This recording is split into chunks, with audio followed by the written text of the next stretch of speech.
"Axel, go!" The dog lunged directly toward the elderly guy as the police yelled, but he halted and sat down just inches from impact. And wouldn't move. No one paid much attention to the old man who wandered the town square of Bridgetown, Missouri. His name was Raymond Tucker, a retired postal worker in his late 70s. He walked with a slight limp and wore the same faded green jacket every day, its cuffs frayed from years of use. Most people assumed he was just another lonely soul passing time on empty benches and feeding birds with crusts of bread, but what they didn't know was that Raymond had once served in the Army as a canine handler back in 1972. Stationed overseas, he had worked alongside a German shepherd named Major. Together they had patrolled roads, cleared buildings, and survived ambushes until one day a landmine ended Major's life and shattered something in Raymond forever. He was discharged soon after. Since then, he never owned another dog. Some losses, he once told a stranger, don't ever leave you, they just sit with you. One chilly Thursday morning, Raymond stopped by the park as usual. The air smelled of cut grass in autumn. He sat on a bench near the playground watching the children laugh and run. It brought him peace, even if he didn't speak to anyone. But this time something went wrong. A police complaint about an unstable individual lingering close to youngsters was made by a worried store owner. A few minutes later, 2 patrol cars drew up, and one officer approached cautiously while the other remained behind with Axel, a German shepherd dog who was sleek and powerful and had been trained for obedience and accuracy.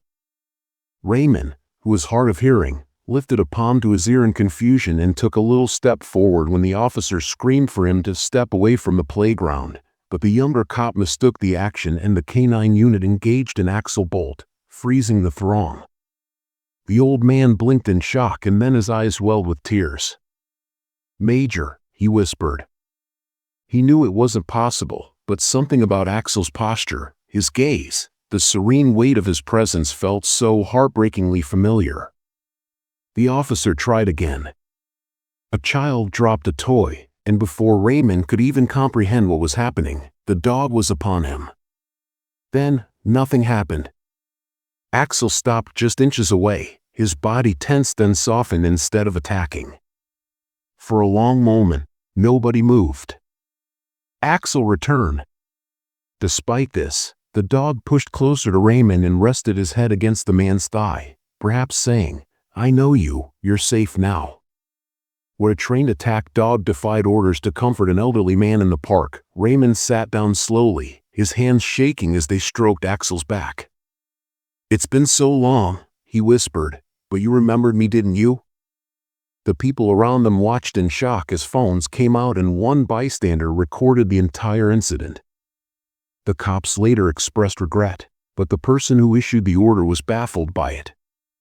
"Axel has never disobeyed before," he insisted, "not once." 3 days later, the Bridgetown Police Department contacted Raymond to ask if he would consider adopting Axel, who was scheduled to retire from service within the year due to the bond they had witnessed. When the time came, Raymond responded quickly, and when spring arrived, the town square looked slightly different.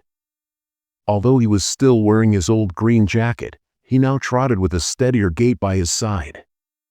Axel was no longer an officer, but rather a companion. They were just 2 old souls who had somehow reconnected, and occasionally the person who was trained to obey orders listens to Raymond instead of his heart.